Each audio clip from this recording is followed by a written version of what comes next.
Ceci est une émission publicitaire payée par Communication Nouvelle Vision. Partout, il y a des gens à connaître. Ils sont des bâtisseurs qui ont défié les obstacles, gravi les échelons, surmonté leurs craintes. Ils ont de l'intuition, du courage, un sens de l'équilibre, une équipe bien rodée. Et chacun d'eux a son histoire de succès. Bien le bonjour à tous et bon matin, bon appétit si vous êtes à table, directement du Vargas à Montréal où ça sent bon. Ça sent tellement bon que si vous n'êtes pas à table, ben, venez nous retrouver. On vous souhaite la bienvenue avec des gens inspirants une fois de plus, des gens qui réussissent dans la vie, qui réussissent en affaires particulièrement. Monsieur Robert Kramer-Stetter de la Pépinière Kramer. Bonjour Robert. Bonjour. Merci de venir prendre un petit café avec nous ce matin. Merci de m'avoir invité. C'est gentil, ça fait plaisir. Marie-Josée Nancourt qui est là. Bonjour Marie-Josée. Bonjour. Très heureux de te retrouver avec nous également. Pareillement. Sur place. Ça va être un grand bonheur de jaser dans les prochaines minutes également. Billy Girard de VR Médic. Bonjour Billy. Bonjour. Qui est venu en VR Médic aujourd'hui à l'émission. Non, je suis venu en camion. Juste en camion, OK. Ça prend moins de place un petit peu à stationner Oui, à Montréal. effectivement. Oui, tout à fait, parce que c'est des gros bolides pour l'ami Billy. D'ailleurs, on commence avec toi, mon cher ami. On est allé retrouver Billy au cours des derniers jours et on vous présente le reportage qu'on y a préparé. Salut, mon cher Billy, comment ça va? Très bien, et vous? Ça va bien, merci. Écoute, de grands espaces pour travailler, pour avoir du plaisir. Quinzaine d'employés, ou à peu près. On va expliquer comment tout ça a commencé pour toi. Bien, ça a commencé par la passion du changement. OK. Ouais. Là, 19 ans, à mes 17 ans, je me cherchais un job comme travail-études, comme bien du monde cherche. Ben oui. Puis j'étais en études en mécanique véhicules légers. OK. Puis le métier de véhicule léger, il n'y avait pas beaucoup de développement. Tu sais, c'est Pas de beaucoup... débouchés tellement, non? Pas de débouchés. Les salaires sont un petit peu moindres. C'est du quotidien. Tu sais, quand tu commences, tu montes tout le temps le même bike. Ouais. La Tu sais, routine. La routine. Ouais. J'ai été travailler dans le monde du VR par pur adon.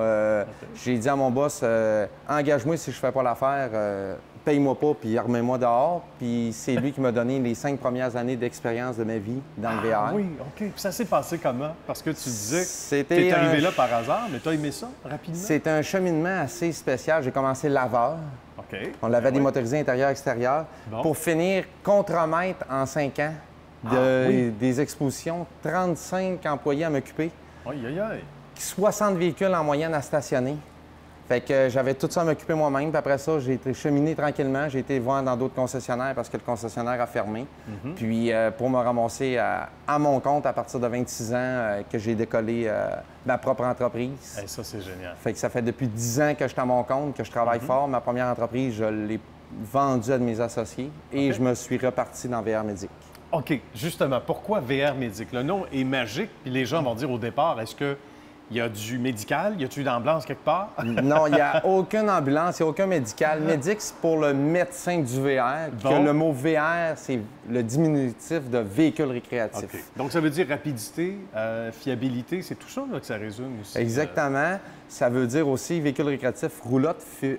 caravane à sellette ou fifth wheel. C'est vrai. Motorisé, classe A, classe B, classe C. Trailer modifié en motorisé ou en... Ah oui. Toutes sortes de transformations. Exactement. Des toilettages mobiles, des coiffeuses mobiles. On peut aller indéfiniment faire n'importe quoi. Il y a des gens qui viennent faire réparer leur véhicule sur la garantie, Oui. sur job d'assurance. OK. Je suis rendu estimateur d'assurance en même temps. Ah oui. Après ça, on a les gens qui nous connaissent de nom. On a les gens qui sont référés par d'autres clients. On a la publicité dans la revue FQCC, tout ça qui nous apporte du nouveau monde. On a fait des salons. Fait qu'on apporte beaucoup de monde ici dans ce coin-ci. On fait de l'entreposage. Fait qu'en faisant de l'entreposage, les gens font hiverniser des mises en eau qu'on appelle, Pour remettre la en saison, enlever les batteries, reposer des batteries, etc., etc. Fait que ça nous donne une grande variété de clients qui satisfaits dans mon livre Ben à oui, moi tout à parce fait. qu'ils reviennent d'année en année. Et rapidement, parce que en très peu de temps, depuis l'arrivée du nouveau bébé qu'est VR Médic, et c'est pour ça que tu fais histoire de succès, il y a eu une ascension très rapide. Est-ce que tu t'attendais à ça? Parce que ton Non. nom, ta crédibilité te suit. Ça, c'est une bonne chose. Ça t'a Mais aidé, je m'attendais mais, pas à venir aussi gros que ça en peu oui? de temps. Ça a même, même été épeurant par bout. OK. Cet hiver, j'ai trouvé ça très dur. J'ai trouvé ça extrêmement dur de reprendre le contrôle de ce que tu as perdu. OK.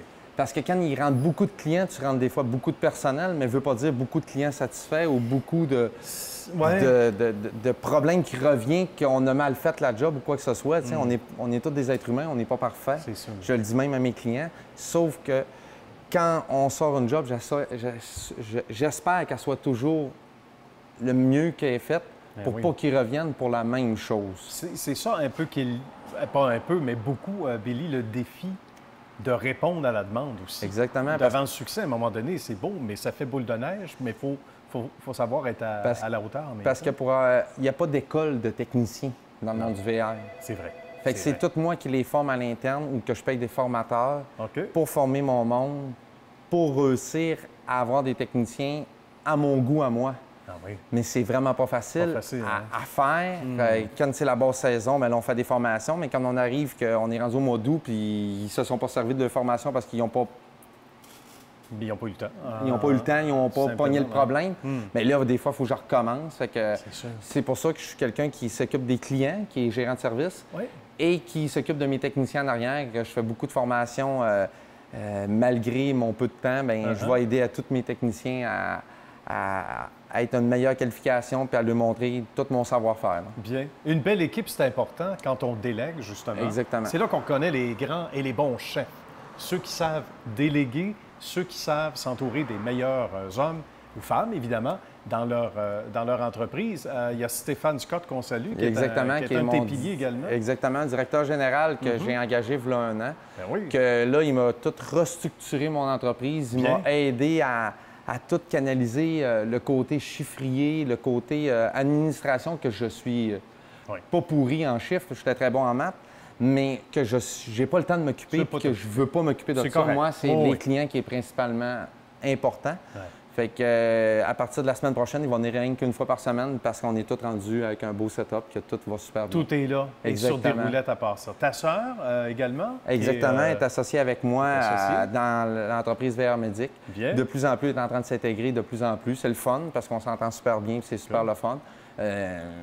Je demande pas mieux d'avoir quelqu'un qui s'occupe de l'administration, que j'ai plus besoin de me soucier ou quoi que ce soit, d'avoir la tranquillité d'esprit de ce côté-là. On va tranquille. Chacun de nos côtés. C'est merveilleux. Et puis, qu'est-ce qui te rend justement aussi fier quand tu regardes le parcours en si peu de temps?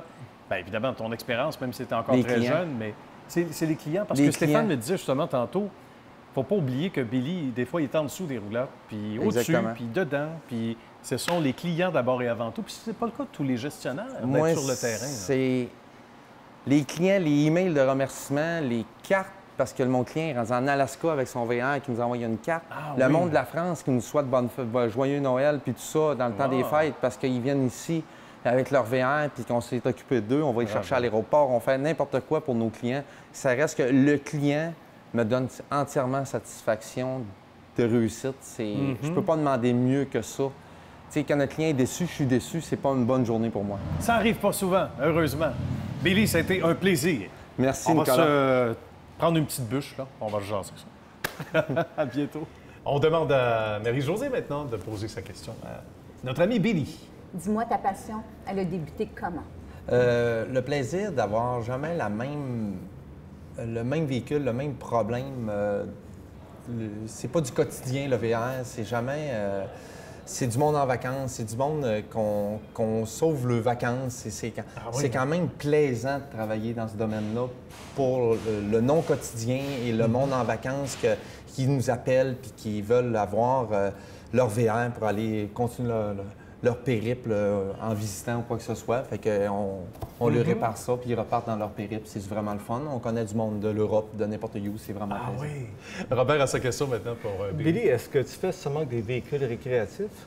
Non, on va aménager des camions Cube, des camions Sprinter, des Ford maintenant Transit ou quoi que ce soit, que des clients achètent et qui ont des spécifications à leur goût à eux, qui ne veulent pas payer le gros prix dans un concessionnaire parce qu'ils n'ont pas besoin de la moitié des choses qu'il y a dedans. Ah oui, hein? Fait qu'ils vont comme arriver avec un véhicule puis qu'on va l'aménager. On construit des trailers sur mesure pour des compagnies comme KTM Canada, Oakley Canada.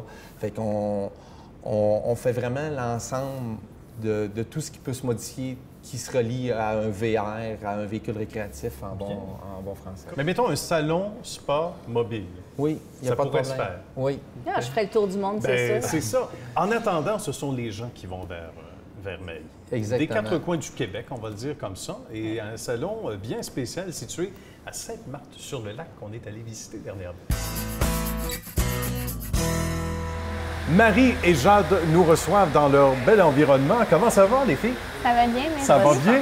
On est dans un endroit qui sent encore le neuf. Il y a quelques années seulement, Marie. Et Jade a été non seulement témoin, mais a participé assez jeune à l'idée et au rêve de maman, on va Oui. le dire comme ça. Oui, à ma passion, exactement. Ça fait 25 ans que ça existe. OK. J'ai été 15 ans dans ma maison Oui. à élever ma fille. Puis par la suite, ben, c'est devenu une passion, c'est devenu un rêve. Puis j'ai voulu vraiment ouvrir grand, puis partir pignon sur rue. Puis super heureuse qu'elle me suit dans ma passion, puis qu'on est ensemble aujourd'hui, puis qu'on bâtit cette entreprise-là ensemble. C'est exceptionnel. Puis Jade, tu amènes évidemment de ton expérience parce que certains vont dire probablement, ceux qui sont à la maison, hommes ou femmes, peu importe, on se met dans tes souliers un peu, puis on se dit, ah, c'est normal qu'une petite fille aime la coiffure, aime maman. Puis au-delà de tous les stéréotypes, encore fallait-il que tu sois en mesure, toi, d'entrer dans cette danse-là, on va le dire comme ça. Et l'envie, tu l'as jamais perdue, là, l'envie pour la coiffure, entre autres. En fait, la vie pour la coiffure, tu sais, je pense que maintenant, je peux dire que c'est devenu une passion mutuelle, que, tu sais, on a grossi la passion ensemble, puis qu'on est rendu plus loin, puis plus gros à cause qu'on travaille ensemble. Sans doute, hein? Mais quand j'étais jeune, c'était vraiment pas une passion. Mais j'ai tout le temps aimé beaucoup ce qui était artistique, Oui. art, tu sais, mode, tout ça. Puis ben avec le fil des ans, ça s'est plus développé comme quoi que oui, ça m'intéressait. OK. J'étais pas encore 100% sûre jusqu'à temps que j'ai fait mon cours de coiffeur. Là, je me disais, tu sais, oui, j'aime vraiment ça, tu sais, ça va bien. Tu sais, avant, au secondaire, je coupais les cheveux à mes amis pour le plaisir. OK. Parce que bon. j'avais quand même des bases, des techniques, puis je voyais un petit peu comment que elle faisait ça. Fait que, tu sais, je me pratiquais. Puis après ça, ben tranquillement, pas vite, on a commencé à travailler ensemble. Puis je pense que c'est là que les deux générations sont vraiment mélangées ensemble, puis qu'on a fait vraiment un teamwork, là, Oui, puis sans doute, un sans doute. partenariat ensemble, puis que maintenant, on est très fiers de dire que c'est une entreprise mère-fille puis familiale. là. Parlons-en de ça, parce que ça, c'est intéressant. L'émission, on a beaucoup, Marie et Jade, d'entreprises familiales. Comme parents, j'imagine qu'on veut toujours que notre enfant fasse partie de notre business, c'est normal. Mais comment ça s'est passé? En toute douceur ou... Bien, ça ne veut pas dire que c'était pas en douceur, mais sinon, presque du jour au lendemain, Jade a dit, ça y est, là, ça m'intéresse, maman, mais Non. j'aimerais ça qu'on jase. Non. Comment ça s'est passé? Ça s'est vraiment passé en douceur. Elle était à l'adolescence, il y a 10 ans, tu sais. Puis elle a commencé assistante. Elle a commencé OK. à faire des shampoings, passer le balai, voir comment ça fonctionnait. Puis c'est sûr que c'est beaucoup plus intéressant une entreprise pignon sur rue qu'une entreprise dans la maison. Sans doute, c'est Fait plus que là, elle a motivant commencé à aussi. s'intéresser de plus en plus à ça, à voir les gens travailler avec moi, pour voir d'autres coiffeuses, comment que ça se passe, la dynamique dans un salon. Ah oui. Puis par la suite, elle était prendre son cours, mais encore là, on n'était pas 100% convaincus. Mais vous vous laissiez le temps, Oui. aussi, chacun de votre côté. Ça, Oui, c'est important. absolument. Personne n'a Il y a été forcé. Absolument. Il n'y a jamais eu de pression, vraiment, tu sais, comme autant de mon côté que de ton côté, ou que, tu sais, j'ai jamais ressenti, ben ça serait vraiment bon pour toi que tu fasses ça. Ou, C'est ça. tu sais, Je veux a pas te été forcer, comme mais ça. j'aimerais bien c'est ça. Oui, c'est ça. Ça n'a pas été comme ça. Puis, tu sais, on regardait quand même d'autres options aussi. Puis, OK. on en parlait ouvertement, mais, tu sais, on l'a essayé, puis ça a bien fonctionné, puis ça va bien. Fait que, Good. tant mieux. On prend qu'est-ce qui passe pendant que ça passe. Qu'est-ce que Jade a apporté, je pense, au côté artistique également? Comment il a mis du sien rapidement dans l'entreprise? C'est vraiment deux générations. C'est vraiment deux façons aussi de penser. OK. Puis moi, il a fallu que j'aie de l'ouverture aussi face à ça, face à sa génération. Elle a apporté tout ce qui est éco-vert. Tout oui. ce qui est, tout ce qui est éco-vert, tout ce qui est réseaux sociaux, D'accord. tout ce qui est on arrête le temps, on prend le temps pour manger aussi. Hein? C'est Oui. pas grave, c'est pas la fin du monde. important. Toutes ces choses-là. Good. Puis je dirais aussi une belle magie de sa passion. Parce que Jade, sa passion, elle est très, très forte en couleurs. Ah oui. Tout ce qui est la coloration et tout. Puis moi, ma passion, c'est beaucoup plus dans la coupe et la mise en pli. Fait que c'est venu vraiment complémentaire. Mais oui, vous êtes très complémentaires. Absolument. Puis les deux, on enseigne. Les deux, on enseigne la coiffure pour Matrix, puis Jade, elle enseigne en couleur, puis moi, j'enseigne en coupe mise en pli. Fait que, tu sais, on a vraiment les deux. Puis ça nous permet aussi de former les employés. Ah, sans doute, là aussi, parce que l'expertise des gens... formation continue, exactement. Ici, c'est pas pour rien. Puis formation continue, j'aimerais ça, oui, justement, qu'on en parle.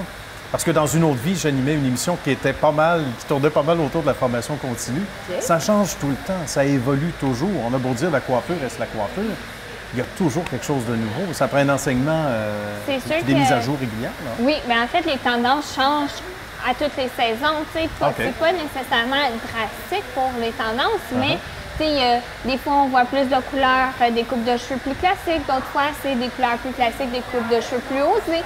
Les techniques de comment avancer les coupes de cheveux, tout ça mis ensemble, c'est un investissement. Puis il faut vraiment avoir une passion aussi pour faire ça. Parce que quand la passion meurt, les formations aussi. Là, oui, c'est ça, sans doute. On a moins le goût de s'accrocher à ce qu'il y a de nouveau. J'aimerais ça parce que ça va trop vite. Je vous l'avais dit que ça allait être comme ça, très rapide. Il faut qu'on parle des lieux physiquement avant de se quitter pendant qu'on voit défiler des images derrière nous. Là, vous voyez le côté coiffure, tout ça, mais il y a vraiment un barbershop, il y a un bar à coloration. Ben oui. Il y a la grande section coupe. Vous avez les shampoings dans une salle fermée pour les traitements massage, exactement. On a les shampoings réguliers. Par la suite, vous avez une immense boutique à l'entrée.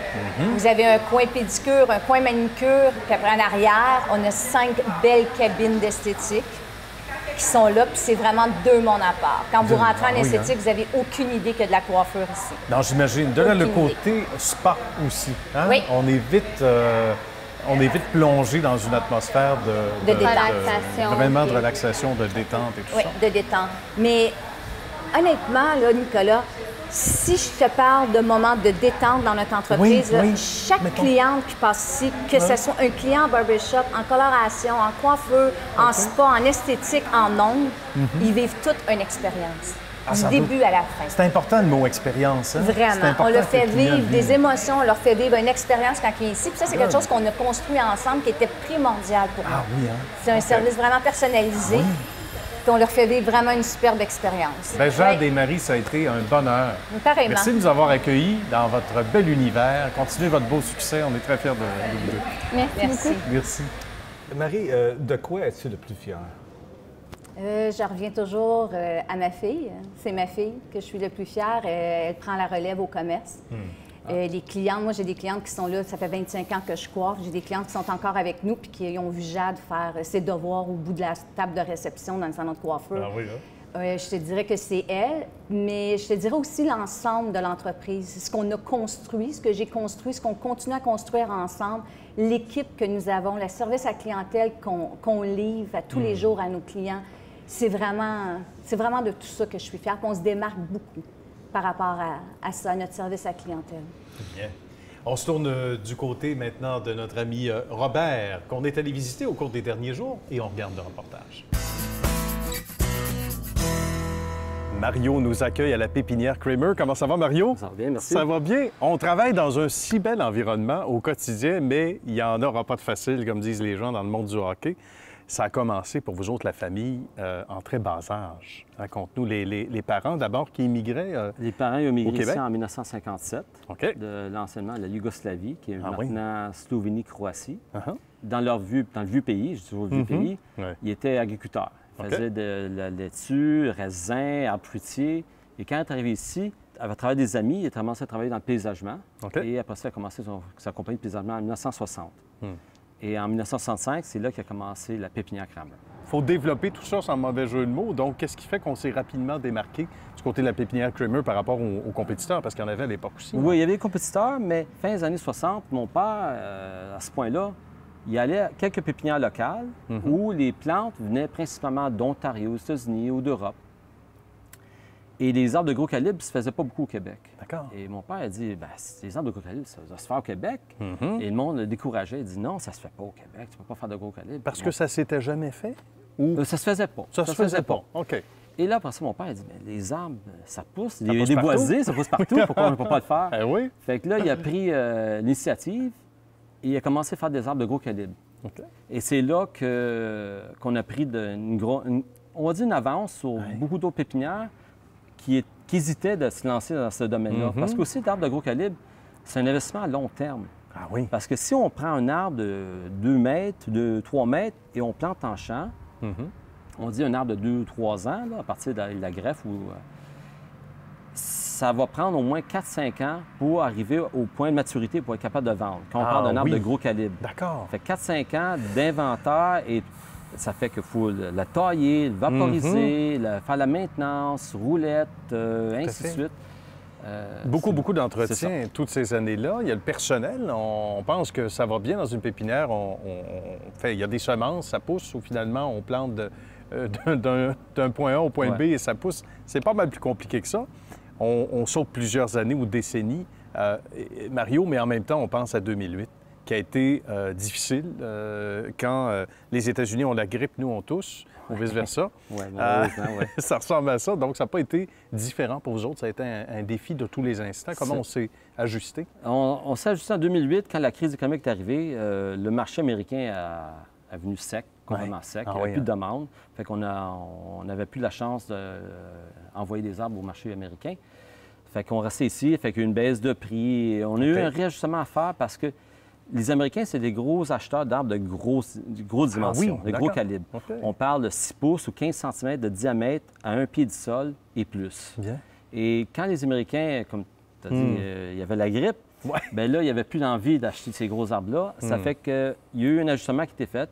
Je dois dire honnêtement, j'ai chauffé ma maison avec beaucoup de bois qui venait de nos champs, de nos arbres. Ah, j'imagine, hein? Ça pas fait le choix. que chaque fois que je mettais une bûche, je voyais l'argent brûler, littéralement. C'est sûr, on y pense. Ça fait qu'il y a eu un ajustement, mais là, les choses se sont replacées et c'est beaucoup mieux. Certains que les arbres de grosses dimensions, il n'y a pas aussi forte demande, mais des arbres, on va dire 2 pouces, 50 mm, de 6 pouces du sol, eux, la demande est forte présentement et une bonne demande. Mario, c'est colossal. On ne le dira jamais assez. 1500 acres, à peu près.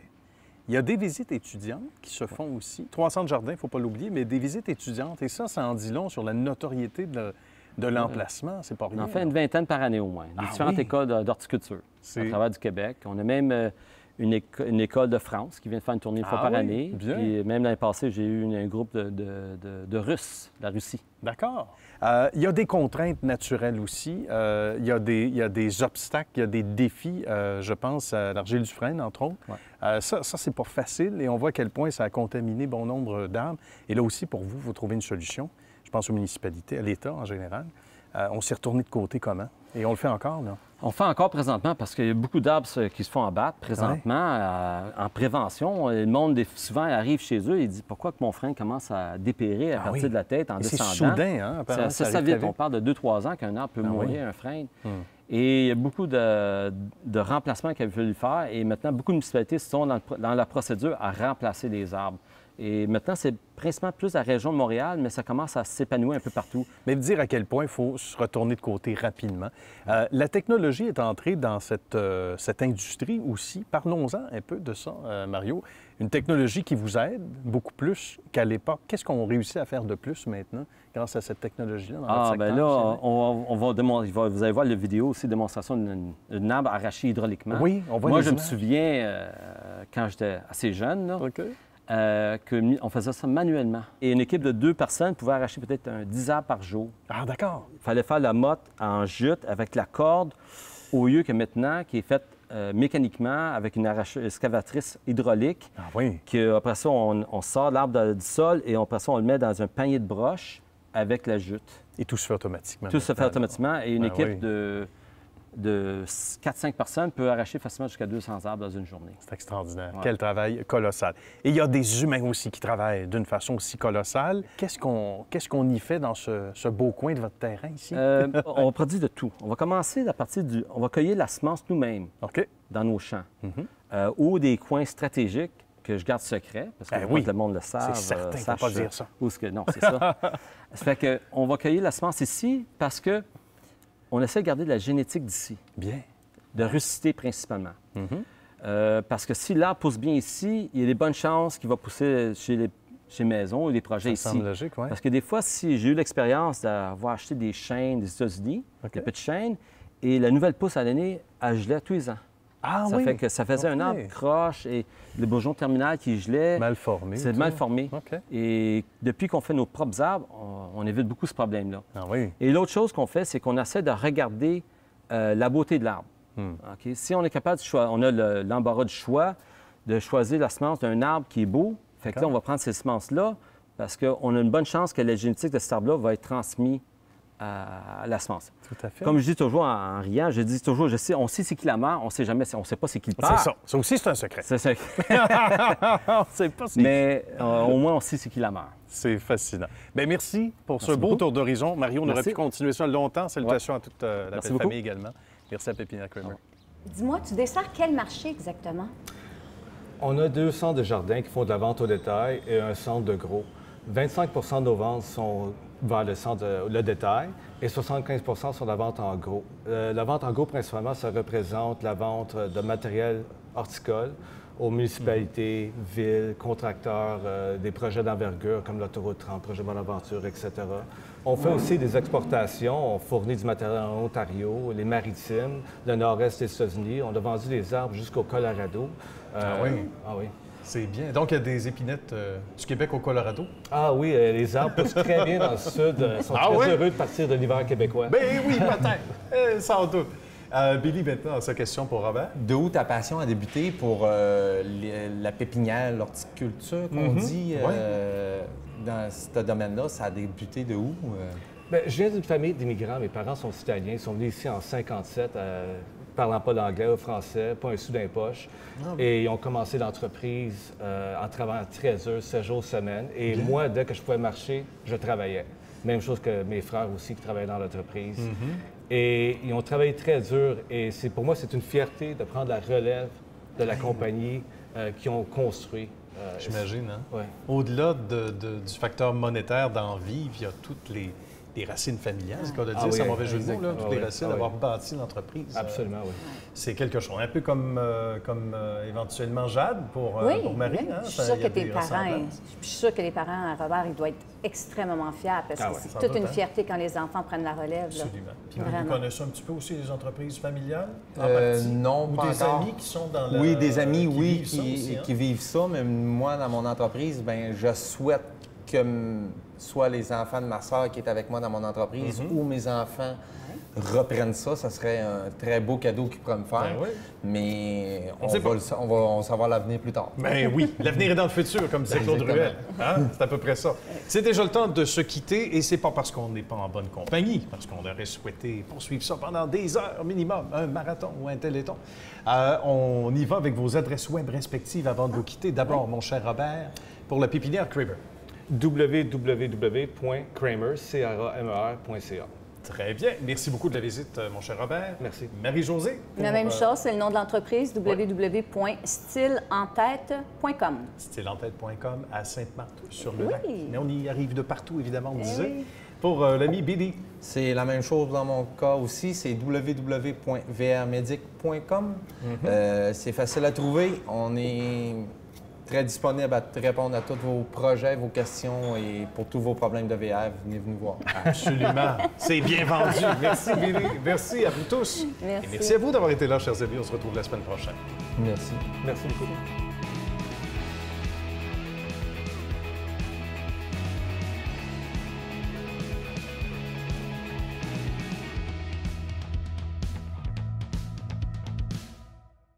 Ceci est une émission publicitaire payée par Communication Nouvelle Vision.